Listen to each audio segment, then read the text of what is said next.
अस्सलाम वालेकुम, welcome back to another video.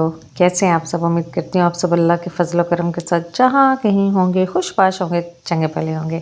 तो आज मैं बनाने लगी थी मटन कोरमा। तो मैंने सोचा कि आपके साथ भी इसको शेयर कर लूँ, इसकी रेसिपी को। तो ये मज़ेदार सी और झटपट सी है। मैंने पीस बहुत ज़्यादा छोटे नहीं लिए, या पीस का साइज़ देख लीजिए।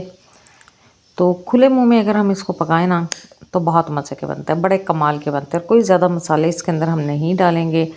ये नमक, सूखा धनिया, दड़ा मिर्च, हल्दी और कश्मीरी लाल मिर्च है वो जाएगी। 2 अदद बड़े साइज़ के टमाटरों का पेस्ट मैंने बना के रख लिया। और यहाँ पे काली मिर्च, छोटी इलायची, बड़ी इलायची, दालचीनी और चंद पीस लौंग के हैं। लहसुन है बारीक चॉप हुआ, सब्ज़ मिर्च है और ये 1 अदद बड़े साइज़ का प्याज है। तो चलें जी, स्टार्ट करते हैं हम अपनी आज की रेसिपी। हाफ़ प्याली जो है वो मैंने ऑयल की ले ली है, आप अपनी मर्ज़ी के मुताबिक ले लीजिए। और इसके अंदर जो प्याज है उसको पहले मैं लाइट ब्राउन सा कर लूँगी। यहाँ पे आंच थोड़ी कम रखूँगी, तेज़ आंच पे एकदम से इसको ब्राउन नहीं करूँगी, हल्की आंच पे करूँगी ताकि थोड़ा सा प्याज का कच्चापन ख़त्म हो, थोड़ा सा पक जाए।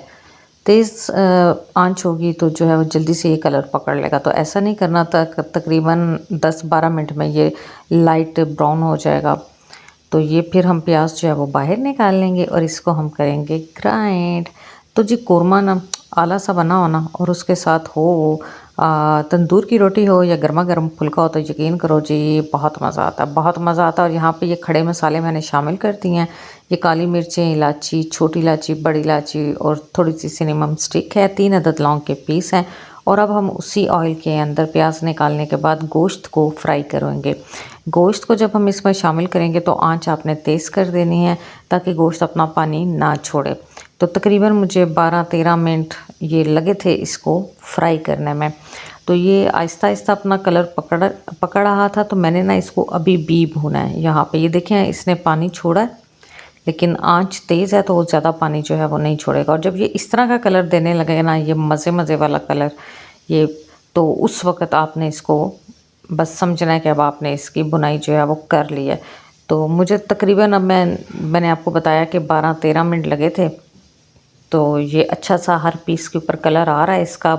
तो अब इसको ज़रूरत है कि इसके अंदर बाकी मसाला जात जो हैं वो डाले जाएँ। ये एक दफ़ा फिर से देख लें। तो गोश्त के पीस जो है ना वो मेरे बहुत ज़्यादा जो है वो छोटे नहीं हैं। सबसे पहले इसमें डालूँगी मैं टमाटर का पेस्ट। ये मैंने ग्राइंड करके पहले ही रख लिए थे। इसके साथ जो हमने सब्ज़ मिर्च, लहसुन और प्याज था, उन सबको एक साथ ग्राइंड किया और वो भी इसके अंदर शामिल कर दिया ताकि कोई भी चीज़ ना मुँह में नहीं आएगी। तो अब इसके साथ जाएंगे ये मसाला जात जा रहे हैं। तो ये डाल के इसको दोबारा से भूनेंगे। फिर इसकी भुनाई हम शुरू करेंगे थोड़ी सी। तो ये जितना अच्छा भुना जाएगा ना, बोटियों का जो टेस्ट है ना जी वो बढ़िया सा आना है आपको, बड़ा स्वादिष्ट सा आना है आपको।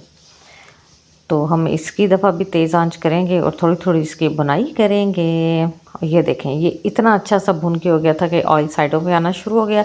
और यहाँ पे मैंने इसके अंदर पानी शामिल किया। पानी आप अपने एरिया के हिसाब से शामिल करें, अपने गोश्त की के हिसाब से शामिल करें। बस जी, पानी डाल के अब इसको ढक्कन लगा के रख दें। पहले 3-4 मिनट जो है पानी के जब बबल्स बनेंगे आप इसको तेज़ आंच पे पकने दें। उसके बाद आपने इसकी आंच धीमी करनी है।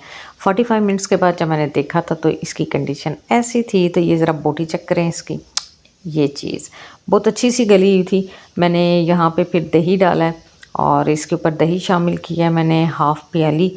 और उसके साथ अब मैं इसकी भुनाई शुरू करेंगी। और दही डालते हुए आपने इस पॉइंट बात का ख्याल रखना है कि आंच हल्की करके ना आपने दही शामिल करना है ताकि उसकी फुटकरियाँ ना बने। यहाँ पे आपको लग रहा होगा कि सालन ठंडा हो गया था तो मैंने दही डाला, नहीं ऐसा नहीं है, आंच हल्की कर दी थी। और बुनाई तकरीबन मैंने इसकी 10 से 12 मिनट दोबारा की है। और फिर इसके अंदर ना मैंने ग्रेवी के लिए पानी डाला है। ग्रेवी के लिए जितना पानी डालना है वो आपकी मर्ज़ी है, जितनी आप ग्रेवी रखना चाहते हैं उतना एक पानी शामिल कर दें। और बिल्कुल थोड़ा सा भी करके यहाँ पे आप इसको छोड़ सकते हैं, थोड़ा सा पानी डाल के कि हल्की हल्की सी जो है ना वो ग्रेवी होनी चाहिए। लेकिन मुझे थोड़ा थोड़ा ना ऐसे वाला चाहिए था। अब इसको हम दोबारा से पकाएंगे। ढक्कन लगा दिया हमने और जब हम ढक्कन हटाएंगे तो ये चेक करें, ये मुझे इतना एक ग्रेवी ग्रेवी वाला ये चाहिए था। तो अब इसके ऊपर आपने डाल देना है धनिया।